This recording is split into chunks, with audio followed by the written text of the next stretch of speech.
بسم اللہ الرحمن الرحیم۔ ناظرین السلام علیکم، میں ہوں عمر بلاس اور آپ دیکھ رہے ہیں عمر بلاس اپڈیٹس۔ ناظرین، وہ ایک چھوٹی سی بستی تھی۔ یہ بستی خراسان کی سڑک پر دریا کے کنارے ایک ایسے زرخیز میدان میں واقع تھی جہاں مختلف راستے آ کر ملتے تھے۔ یہ راستے آئے دن سفر کرنے والے ان قافلوں سے خوب واقف تھے جو اصفہان، خراسان اور نہ جانے کہاں کہاں سے سامان لے کر آتے تھے۔ ہر مہینے یہاں میلے لگتے اور جشن کا سماں ہوتا۔ بستی ڈھلتے ہوئے سورج کی روشنی میں نہائی ہوئی تھی۔ اچانک ایک جانب سے ایک شاندار قافلہ آ کر رکا۔ قافلے میں مضبوط جسم والے گھوڑے تھے جن پر چاقو چوبند محافظ سوار تھے۔ قافلے کے رکھ رکھاؤ کو دیکھ کر اندازہ ہوتا تھا کہ کسی بڑے فرما روا کی آمد ہے۔ جلد ہی اس مقام پر خیموں کی تنابیں تن گئیں، گھوڑوں کو کھول کر چرنے کے لیے چھوڑ دیا گیا اور کھانا پکانے کے لیے الاؤ روشن ہو گئے۔ قافلے کے شرکاء نے نماز عصر ادا کی۔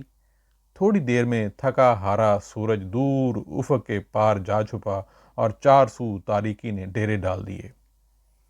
فضا میں لطیف سی خنکی رچ بس گئی۔ خیموں سے بلند ہونے والا گفتگو کا ہلکا ہلکا سا شور رفتہ رفتہ معدوم ہو گیا اور تھکے ہارے قافلے والے میٹھی نیند سو گئے۔ رات رخصت ہوتے ہوئے اپنے ساتھ تاریکی کو سمیٹ لے گئی اور دن اپنی آغوش میں اجالا لے کر اس بستی میں بھی آ پہنچا۔ قافلے والے بیدار ہو گئے۔ خیموں میں چہل پہل شروع ہو گئی۔ قافلے کا سردار ہلکے رخساروں والا ایک دبلا پتلا شخص تھا۔ اس شخص نے اپنے ساتھیوں سے کہا، یہاں مجھے اس قدر سہانی نیند آئی ہے کہ میں بیان نہیں کر سکتا۔ یہ جگہ مجھے بے حد پسند آئی ہے۔ یہاں نہروں کا جال ہے جو زراعت کے لیے مفید ہے۔ یہ دفاع کا کام بھی دے سکتی ہے۔ اس کے پہلو میں دریائے دجلہ رواں ہے۔ یہاں سے چین تک ہمارے درمیان کوئی رکاوٹ نہیں۔ ہمیں ہر قسم کا سامان بحری راستے سے موصول ہو سکتا ہے۔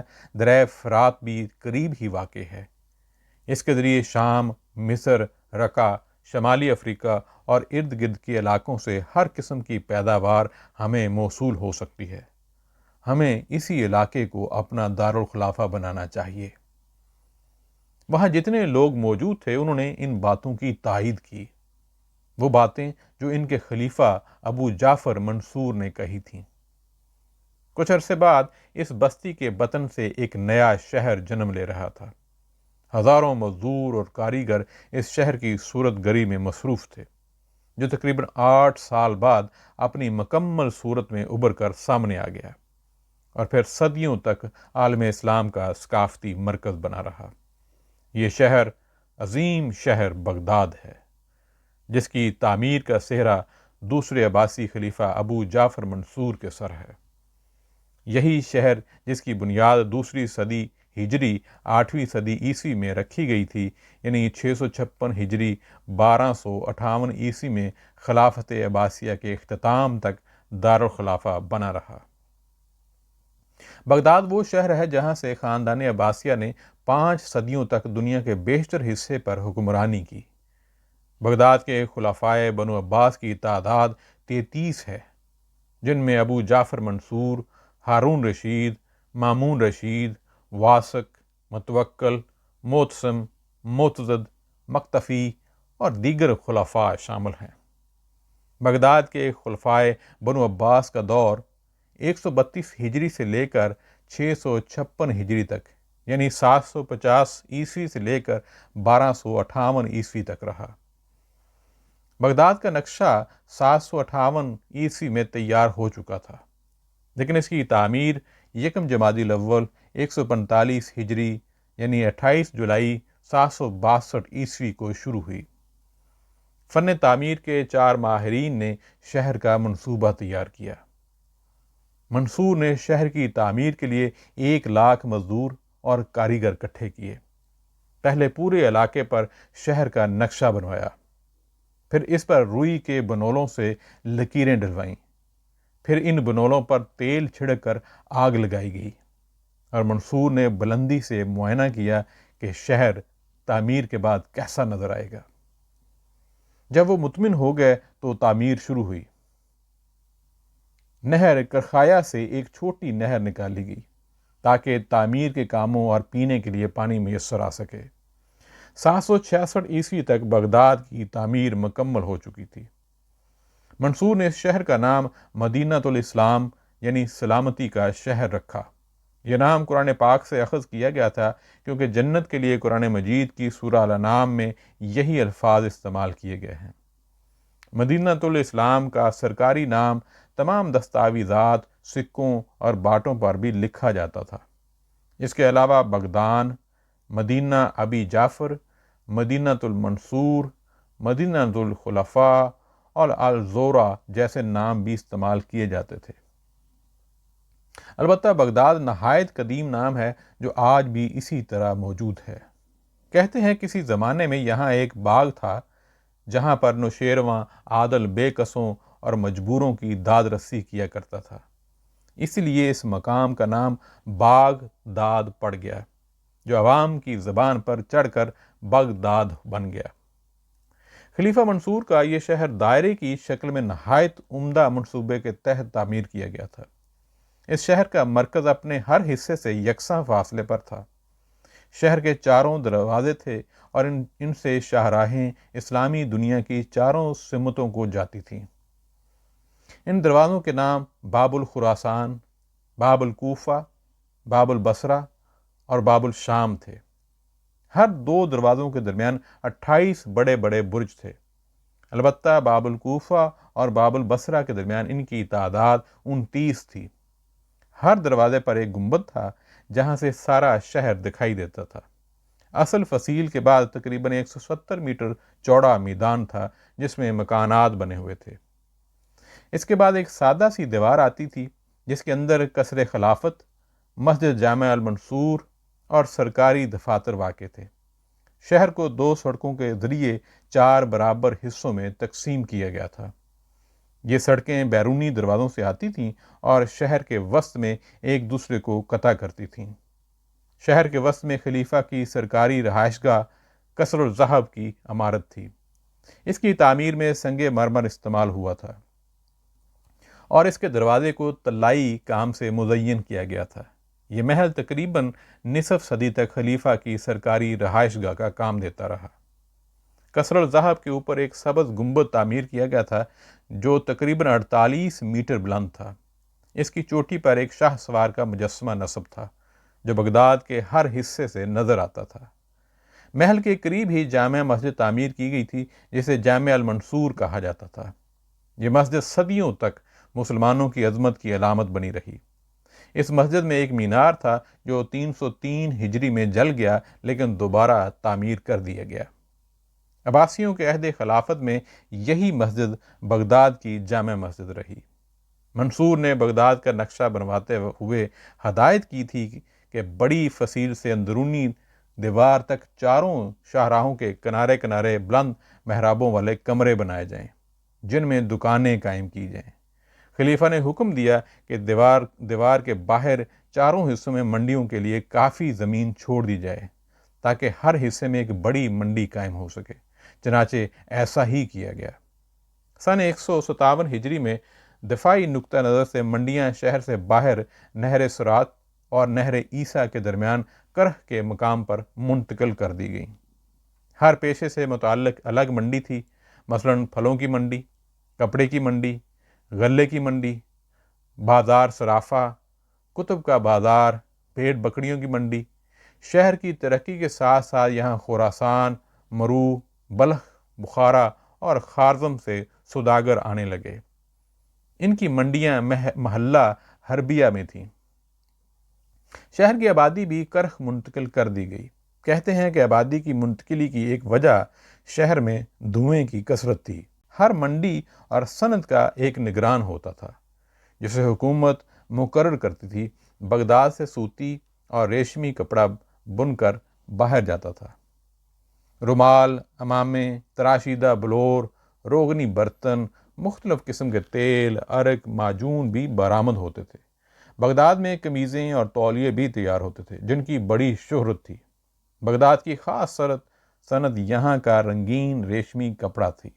یہ کپڑا بہت مضبوط ہوتا تھا۔ اس کے علاوہ وہاں پردے، نقاب، اماموں کے لیے ریشم کا کپڑا، ہر قسم کے رومال اور نرسلوں کے بوریے بھی تیار ہوتے تھے۔ باب الطاق میں بہت عمدہ تلواریں تیار ہوتی تھیں۔ اس کے علاوہ بغداد اپنی چرمی مصنوعات اور کاغذ سازی کے لیے بھی معروف تھا۔ بغداد کے تجارتی قافلے ہندوستان، ملایا، چین، فرانس اور شمالی مغربی افریقہ کے دور دراز علاقوں تک جاتے تھے۔ بینکاری کے نظام کی ترقی بھی بغداد کی تجارت اور صنعت و حرفت کو فروغ دینے کا باعث بنی۔ بغداد آبادی کے لحاظ سے ایک بین الاقوامی شہر تھا۔ دریائے دجلہ پر متعدد پل تھے، اس کے باوجود مشرقی اور مغربی دونوں سمتوں میں آمد و رفت کے لیے 3000 کشتیاں چلتی تھیں۔ منصور نے 157 ہجری 774 عیسوی میں بابل خراسان کے مقابل ایک محل دریائے دجلہ کے کنارے تعمیر کیا، جس میں وسیع باغات تھے۔ اس کا نام منصور نے الخلد رکھا۔ یہ جگہ مچھروں سے پاک تھی اور تازہ ہوا کے لیے مشہور تھی۔ پھر منصور نے دریائے دجلہ کی مشرقی جانب اپنے بیٹے مہدی کے لیے ایک فوجی چھاؤنی قائم کی، جس کا نام بعد میں رصافہ ہو گیا، کیونکہ ہارون رشید نے بعد میں یہاں اس نام سے ایک محل بنوایا تھا۔ منصور نے بغداد کی تعمیر پر کل 40,0883 درہم صرف کیے۔ خلیفہ ابو جعفر منصور نے جس بغداد کی بنیاد ڈالی تھی، وہ عمارتوں کی کثرت، تجارتی سرگرمیوں اور آبادی کے لحاظ سے بڑھتا ہی چلا گیا۔ مشرقی بغداد میں تو لوگ دور دور سے سمٹ آئے۔ بعد کے ادوار میں عباسی خلفائے نے بغداد کو مزید ترقی دی۔ الامین نے قصر الذهب کو درست کروا کے اس کے چاروں طرف احاطہ بنوایا اور مکانات کی قطار کا اضافہ کر دیا۔ ملکہ زبیدہ نے دریائے دجلہ کے کنارے ایک مسجد بنوائی، جس کا نام ملکہ کے نام پر رکھا گیا۔ المامون نے 204 ہجری میں مرو سے بغداد پہنچ کر اپنے قصر کو وسیع کیا۔ اس میں گھڑ دوڑ کا ایک میدان اور ایک چڑیا گھر بنوایا۔ المقتدر نے کئی نئی عمارتوں کا اضافہ کیا۔ ایک دارالشجرہ بنوایا، جس میں بڑے حوض کے اندر چاندی کا درخت تھا، جس کی 18 ٹہنیاں تھیں۔ ان پر طلائی اور نقرئی چڑیاں بیٹھی تھیں جو سیٹیاں بجاتی تھیں۔ دونوں طرف شاہ سواروں کے 15 مجسمے ایک ہی سمت میں حرکت کرتے تھے، گویا ایک دوسرے کا تعاقب کر رہے ہوں۔ چڑیا گھر میں ہر قسم کے جانور تھے۔ ایک شیر گھر تھا جس میں 100 شیر تھے۔ ایک قصر الفردوس تھا جس میں قابل دید اسلحہ تھا۔ اس زمانے میں بغداد اپنے عروج پر تھا۔ المقتدر کے عہد میں اس شہر کا رقبہ تقریباً 45 مربع کلومیٹر تھا۔ تیسری اور چوتھی ہجری یعنی 9ویں اور 10ویں عیسوی میں شفا خانوں پر خصوصی توجہ دی گئی۔ شفا خانوں میں البیمارستان السیدہ 306 ہجری میں، البیمارستان المقتدری 306 ہجری میں اور البیمارستان الازدی 372 ہجری بہت مشہور تھے۔ یہ طبیبوں کی نگرانی بھی ہوتی تھی۔ المقتدر کے زمانے میں تو حکم دیا گیا تھا کہ طبیبوں کا امتحان لیا جائے اور امتحان میں کامیاب ہونے والے ہی کو طبابت کا اجازت نامہ دیا جائے۔ چنانچہ تقریباً 860 طبیبوں کو اجازت نامے دیے گئے۔ ایک سیاح بن یامین نے 567 میں بغداد کی سیر کی اور ازدی اس ہسپتال کی بڑی تعریف کی، جس میں 60 طبیب تھے اور دماغی مریضوں کی صحت گاہ تھی۔ ایسا پہلا ہسپتال جس میں بستر ہوں خلیفہ ہارون رشید نے قائم کیا، جس کا نام مستشفیٰ رکھا تھا۔ ابو بکر رازی 8ویں اور 9ویں صدی عیسوی کے درمیان بغداد کے سب سے بڑے ہسپتال کے بانی تھے۔ انہوں نے شفا خانے کے لیے مناسب مقام اس طرح تلاش کیا کہ شہر کے مختلف مقامات پر گوشت کے پارچے لٹکائے۔ جس جگہ گوشت سب سے کم سڑا وہیں ہسپتال بنایا۔ بغداد کی سب سے بڑی خصوصیت یہ ہے کہ علم و فن کا گہوارہ تھا اور مسلم ثقافت کا عظیم مرکز تھا۔ یہ حنفی اور حنبلی فقہ کا گھر تھا۔ یہاں ایک بے مثال علمی ادارہ بیت الحکمت قائم ہوا، جس میں بڑے بڑے عالموں اور سائنسدانوں نے اعلیٰ تعلیم حاصل کی اور یہاں اہم کتب کے ترجمے کیے گئے۔ بیت الحکمت میں عربی، فارسی، یونانی، سریانی، قبطی اور ہندی کتب کا بڑا خزانہ جمع کر دیا گیا تھا۔ یہاں علوم طبی سے متعلق تجربات بھی کیے جاتے تھے۔ بیت الحکمت کے باہر بھی کتب کے تراجم ہوتے تھے۔ شہر میں کتابوں کی دکانیں بہت بڑی تعداد میں موجود تھیں۔ شاعروں، مورخوں اور عالموں کی تعداد اتنی زیادہ تھی کہ بیان نہیں کی جا سکتی۔ عباسی عہد ہی میں عام کتب خانے اور دارالمطالعے قائم کیے گئے۔ ان میں سب سے زیادہ مشہور ابو النصر صابر بن اردشیر کا دارالعلم تھا۔ جب مدرسوں کا دور شروع ہوا تو النظامیہ اور المستدریہ جیسے پائے کی جامعات قائم ہوئیں، جن کے اثرات تمام تعلیمی اداروں کے طریقہ تعلیم اور نظام تعلیم پر پڑے۔ ہارون رشید کے عہد میں صرف بغداد ہی میں 14 جامعات تھیں۔ یہاں بڑے بڑے ہال تعمیر کیے گئے، جن میں علمی مذاکرے یعنی سیمینار ہوتے تھے۔ 500 اونٹوں پر لدی کتابیں ہندوستان، یونان اور اطالیہ سے آتی تھیں، جن پر محققین دن رات کام کرتے تھے۔ مترجمین میں سے ہر ایک کو 500 دینار تنخواہ ملتی تھی، جو آج کے تقریباً 1 لاکھ کے برابر ہے۔ کتاب کا ترجمہ مکمل ہونے پر خلیفہ المامون نے ہر کتاب کے وزن کے برابر سونا انعام دیا کرتے تھے۔ بغداد میں علم حدیث کے درس کے لیے 700 دارالعلوم اور 10ویں صدی عیسوی میں ہزاروں مدرسے اور سینکڑوں اعلیٰ تعلیم کی درسگاہیں تھیں۔ بغداد میں مدرسہ ابو حنیفہ 1066 میں قائم ہوا، جو آج تک کلیہ الشریعہ یعنی شریعت کالج کے نام سے موجود ہے۔ المستدر نے المستدریہ قائم کیا، جو 17ویں عیسوی تک کام کرتا رہا۔ یہ مدارس چاروں مذاہب فقہ میں سے کسی ایک سے منسلک تھے۔ البتہ المستدریہ اور البشیریہ میں چاروں مذاہب کی فقہ پڑھائی جاتی تھی۔ یتیموں کا ایک مکتب بھی تھا، جو نظام الملک کے فرزند شمس الملک نے قائم کیا تھا۔ النظامیہ یونیورسٹی نظام الملک طوسی نے 457 سے لے کے 59 تک یہ قائم کی تھی۔ دنیا بھر سے طلبہ یہاں تعلیم حاصل کرنے کے لیے آتے تھے۔ طلبہ سے کوئی فیس نہیں لی جاتی تھی، بلکہ اکثر کو رہائش گاہ، کھانا اور کتب فراہم کی جاتی تھیں۔ یہاں فلسفہ، آرٹس، سائنس اور دینیات کی تعلیم دی جاتی تھی۔ یہ عظیم درسگاہ 200 سال تک قائم رہی۔ اس میں ایک بہت بڑا کتب خانہ تھا، جس کے نگران علامہ ابو زکریا تبریزی تھے۔ یہ بغداد ہی ہے جس کی سرزمین نے کتنے ہی ایسے گورہائے آبدار کو جنم دیا، جن کی چمک سے اسلامی تاریخ روشن روشن ہے۔ ان میں فقہ کے جید امام حضرت ابو حنیفہ رحمۃ اللہ بھی ہیں۔ امام احمد بن حنبل رحمۃ اللہ علیہ کی پرشکو شخصیت بھی ہے۔ امام موسیٰ کاظم رحمۃ اللہ علیہ، حضرت جنید بغدادی رحمۃ اللہ علیہ، حضرت معروف کرخی رحمۃ اللہ علیہ اسی بغداد میں منو مٹی تلے سو رہے ہیں۔ یہی بغداد ہے جہاں امام غزالی رحمۃ اللہ علیہ نے نظامیہ یونیورسٹی کے پرنسپل کی ذمہ داریاں سنبھالیں۔ یہ گراں بار ذمہ داری امام طبری رحمۃ اللہ علیہ، ابن الخطیب رحمۃ اللہ علیہ، تبریزی رحمۃ اللہ علیہ اور ابو الحسن فصیحی رحمۃ اللہ علیہ کے بھی سپرد رہیں۔ بغداد وہ شہر مردم خیز ہے جہاں علم و آگہی کے مایہ ناز ادارے بیت الحکمت میں ریاضی اور حیت کے امام موسیٰ الخوارزمی نے تعلیم حاصل کی۔ مشہور عالم دین، فلسفی اور سائنسدان یعقوب الکندی گو بصرہ میں پیدا ہوئے، لیکن ان کی ساری عمر بغداد میں گزری۔ 50 زبانوں کے ماہر ابو النصر فارابی نے بغداد ہی میں 40 سال تک کام کیا اور اعلیٰ تعلیم یہیں حاصل کی۔ عظیم سیاح، جغرافیہ دان، مورخ اور طبیعیات کے عالم ابو الحسن علی بن حسین المسعودی بھی بغداد میں ہی پیدا ہوئے۔ ریاضی، طبیعیات اور نوریات کے ماہر ابن الحسن نے بھی بصرہ اور بغداد میں ہی تعلیم حاصل کی۔ علوم فقہ، حدیث اور ادب کے عالم و فاضل الماوردی نے بھی علم کے موتی اسی بغداد میں چنے۔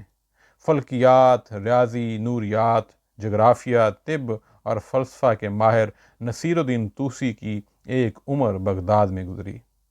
چیچک اور خسرہ کے امراض پر پہلی بار کام ابو بکر رازی نے بغداد ہی میں کیا۔